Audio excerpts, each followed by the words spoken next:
This is inspired a painting from Dragon Ball Z. We're gonna be painting Krillin from Dragon Ball Z to be specific, but then we're gonna add a little twist in it. I don't know if y'all ever see basically like in Dragon Ball Z where they hold basically what looks like a big spear of like the whole world or the sun, when they be like, I'm gonna just have something that pops up and show that. I'm taking that inspiration and basically putting it as like everything that I'm just kind of like been holding me back and everything. I'm putting it into a big old glob, ready to throw it, cause you know, it's all about elevation and we just gotta come to terms with the things that been holding you back and just get rid of it, man. Like, that's only how we gonna elevate in this world, as well as elevate in life. You just gotta keep evolving. Can't stay stagnant, and every time a new year comes, you're supposed to just everything that was holding you back from last year, or just anything that was just holding you back in general, you gotta actually get rid of it, man, because we can't keep holding on to stuff forever. So I'm about to just go ahead and get in my black outlines first. And then after we get our black outlines in there, we're going to be able to start filling in, color blocking the actual character. And the reason why I just like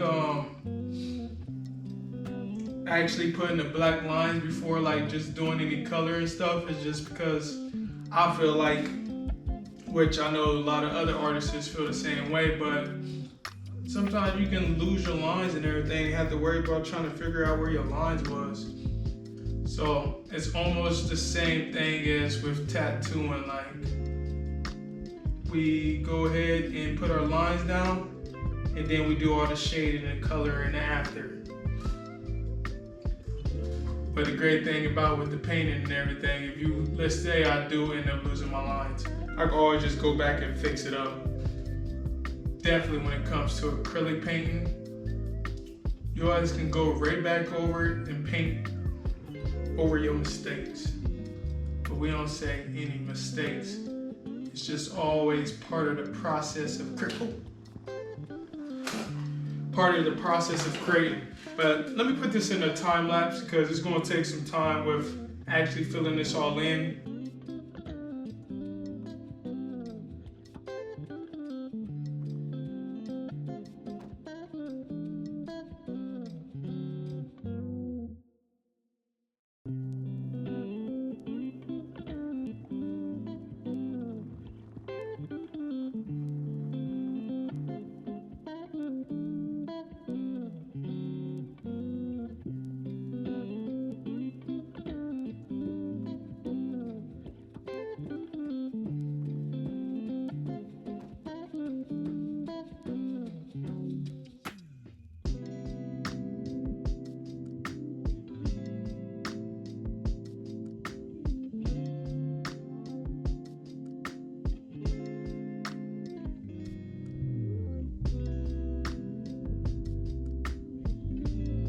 I turned it upside down for two reasons. For one, trying to sit on that stool and paint all the way down there, super uncomfortable. And also it just helps you be able to flow and not think so much with what's going on. But now I am about to color in his skin tone and just color block that in, but I need to go get a blow dryer just so I'm not sitting that long and actually trying to wait till every layer dry. So let's move on to the next steps of actually color blocking in his skin tone, and then we're gonna go in and paint this entire orange.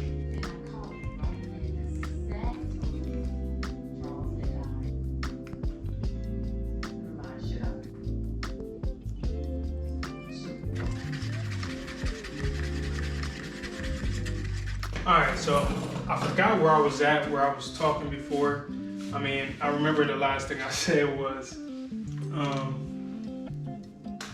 about me turning it upside down. It will cause you not to be like overthinking what you're doing. Like where I was getting at before I even did the time lapse was just like the act of creating. And a lot of times you could just take inspiration from like the shows that you used to watch back in the day, or you could take inspiration from stuff that you see now and add your own little twist to it. to be able to create something new.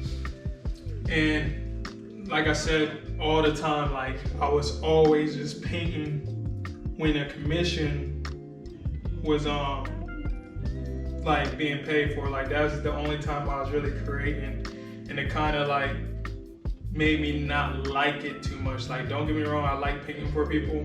At the same time, like I don't like to be conformed in a box. Like I want to be able to create what I want to create, not only off of what somebody else want me to create. So now I've been just in that mode of being able to like literally start creating, because then you can be able to experiment more, be able to like learn new stuff, and have the opportunity to literally like mess up to create your own style too as well. But when it comes to painting too, I noticed like some of my inspirations, people that I like how they paint, and where I get a lot of inspiration from is, one person is Create. He goes by Create, and I just love how he does like abstract work and how his use of color is. Like it's super dope to me. Another person is going to be Cause. Like I just love his cleanliness and like how clean and flat he paints. But it also like it's able to like draw you in and stuff. Like I just like being able to know what's going on from a distance. Like you could just automatically see it. Another person is Gondik. He does like a lot of pop art, deconstructing art, and that, man, I ain't gonna lie, like I would love to do some stuff like that too as well. Like see how I can incorporate that into my paintings. Because I like to paint what I like to see. Like I like to paint what I like to view. So that's the type of artist I am. And I like stuff that looks good. Sometimes I like doing like different things as well. Like I like messing around with the epoxies. Like when it comes to like geode art, or being able to like mix the resin with some plaster of Paris and do like dimensional 3D art. Like that's another thing that I love to do. I got a lot of interest when it comes to art, and that's the great thing what I say about like being able to create without it actually being a commission, because then you get to experiment with all those different mediums. And when you get to experiment that mediums, like I feel like people end up start drawing into you as an artist, because they want to have the stuff that you like in their home. Like with us being artists and stuff, like people like what we like. Like they like to see stuff from our viewpoint, and also be interested in the things that we enjoy. So that's why I feel like it's very important to start doing like passion projects, even if you have commissions and stuff. Like in between those commissions, do something that you like, and 9 times out of 10, somebody else in this world will like that same thing. And that's the great thing about it.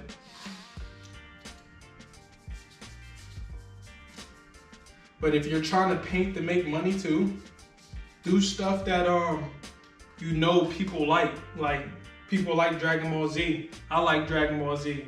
I like anime too as well. Like I like so many different animes. So like people are going to be interested into that type of stuff. So if you want to be an artist and try to make a painting that will potentially sell, make it something that's sellable, that sells itself, to be honest.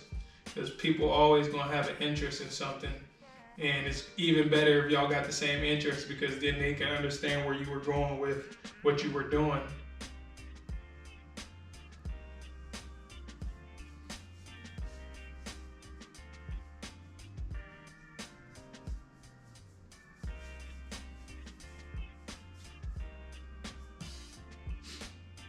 Another artist that I like too, his work is Roy Lichtenstein, if I'm saying his name right. But he was one of the people who like kind of invented the pop art era with all like the polka dots, the solid bold colors and things. Like he does very dope work, man. I ain't gonna lie. Like I just love how his artwork looks too as well. And I just like to kind of literally take a little bit of everything from those artists and turn it into my own little thing, to be honest with you. I feel like that's how all artists eventually get their style, is by like getting inspiration from all the different artists or just anything in this world. Because I love Call of Duty. Like I used to love playing Call of Duty all the time. So I was one of those people who used to, like, when I was younger, on one of my old YouTube pages, I used to sit there and make custom calling cards and want to have all these different creative, like those gun camos and stuff. So those type of things just inspire you. Like movies can inspire you. It's so many different things you can draw inspiration from and be able to create. So don't ever just like confine yourself to like one thing, because you're always going to be evolving. You're always going to be liking new things, and you're always going to be able to come back to those things that you remember that you like and be able to create something with it. And that same aspect can go into not just paintings as well. Like you could do that with music, filmmaking, poetry. You could take inspiration from everything in this world, and I feel like that's what we all here for. Like I'm probably inspiring other artists that's out there, or just people in general, to try different things. Cause I don't think a lot of people thought I would be doing what I'm doing now, and that's how life works out. Like you end up just making a decision, and next thing you know, you just switch it all up, try something new. And that's, I want to be that person that people can know, like, if he was able to do it, I can do it. Because I feel like everything that I can do, like, that's another thing I love about YouTube, is I literally, so many different things, like everything in my life, I ain't gonna lie, like, well, not everything, but a lot of stuff, like, I learned off of YouTube. Like, YouTube is one of the best inventions out there, I ain't gonna lie to you. Like, it was literally being able to have a book or have an actual, like going to a university and not having the debt. Like YouTube literally helped me learn so much things. So that's why I like getting on here and creating videos too as well, because it had so much of a big impact in my life.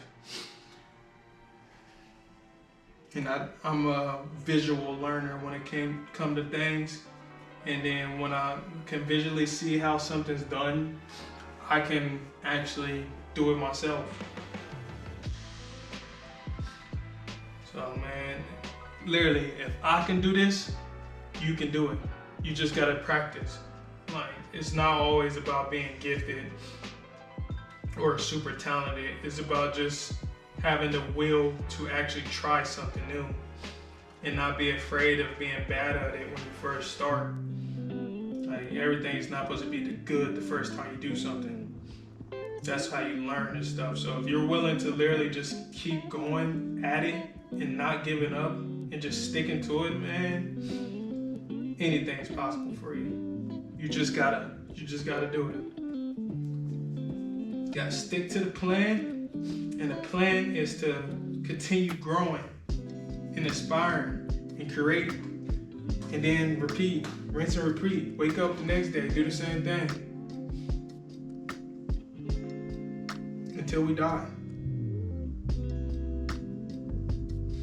And you also, it's great to document your journey too as well. Like documenting everything, people will be able to see the evolution of you as a person. And I like to think of it as generations to come will be able to see me in this era of my life, to see how I was thinking about things, and also just seeing me create, seeing what I was doing. Like writing the whole documentary with me as the director. And the world that we're going into is already going to be super digital and stuff, so why not create digitally? put a digital footprint. Because here soon, like you're gonna have to have a digital footprint with doing business too as well, because a lot of people are gonna be searching ChatGPT for everything that they want. Like they're gonna look it up on ChatGPT, and if you got that digital footprint, you will be findable.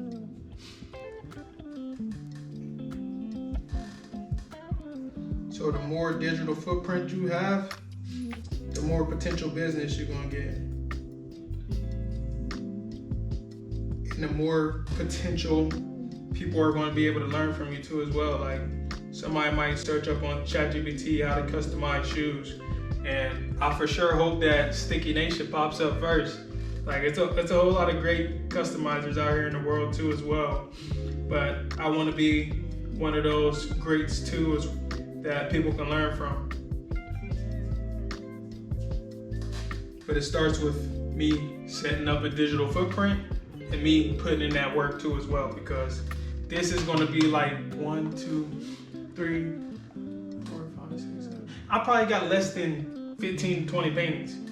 And I've been painting for 10 years. But that goes to say, when I was talking about at the beginning of the video, like I don't have that many paintings because I was always just painting when I was getting paid. Like that's what I was doing. Like if somebody hit me up for some custom shoes, all right, no, I'm a painter. But I wasn't just painting for the fun of it. And now I'm actually getting into the painting for the fun of it. I literally started using my sketchbook again, because I used to be drawing all the time at work, but I wasn't actually finishing the drawings and stuff. Like it'll be a finished sketched, but it wouldn't be colored in or anything. Like I was just drawing. And now I'm getting to the point where like, yeah, I want to build up a nice portfolio of paintings. I want to be able to have a whole gallery inside my house. And if somebody hit me up and like, yo, Sticky, we want you to come show some art, I already have it on deck. And that's the great thing about creating for fun.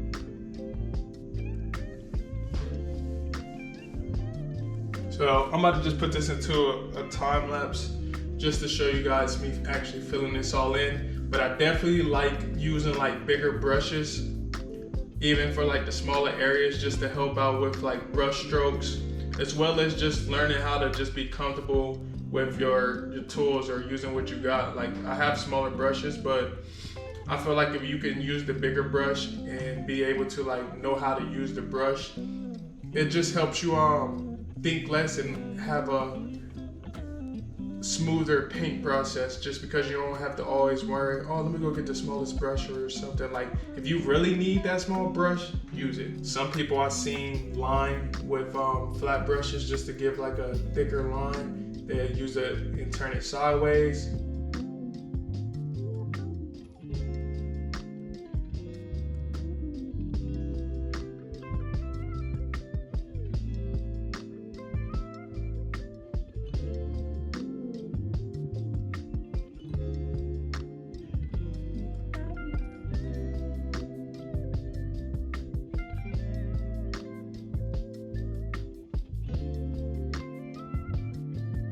Play a game of pool real quick, because I'm working up. Watch, y'all gonna see me in the future. I'm gonna be in the pool tournament and I'm gonna win. Watch.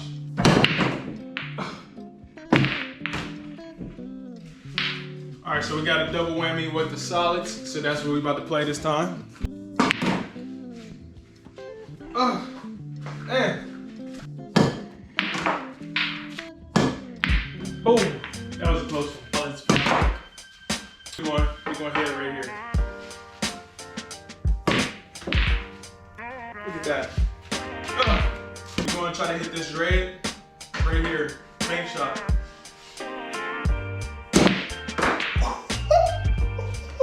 Y'all seen that? Y'all seen that? Okay. Yeah, look, we like that. We calling stuff out. That's what we doing out here. That's what we doing out here. Come on now. Point this orange corner pocket right there. Y'all gonna see me in the pool tournament, best believe it. Running up red. Oh. 6 down here. See if we can hit another banky. See if we can hit another banky. See if we can hit another banky. Jeez. Oh my gosh. It put me literally right back in the same spot though. Like I was just right here. Let's see if we can hit another banky. We're gonna have this one follow the green ball. Oh shit. Doing too much. We really like that. Really like that. One side pocket. Really like that. This one I can't really call anything because it's on the other side, so it's gonna be hard to try to do anything with that. But we about to just send a prayer ball. Still miss that. Solid to the inside pocket. We just gotta hit it lightly. Get up in there. So we want to see if I can bank it and maybe hit it backwards. I try to do this all the time, but it don't be working out. But we're gonna see right here. Oh shit! I wasn't trying to do that at all. We're gonna do orange corner pocket. Too hard. It's gonna come down here though. One ball left with stripes. We're gonna see if I can be clutch with the stripes. We're going blue corner pocket. See what we can do. Seal the deal. So it looks like solids might be losing, even though I'm playing myself. 8-ball corner pocket. All right, the stripes lost on that one. And that is how you play yourself in pool. But that was a good game. And I had some amazing bank shots on both of them. So we're gonna highlight that in the beginning of the intro. But let's get back to this painting over here.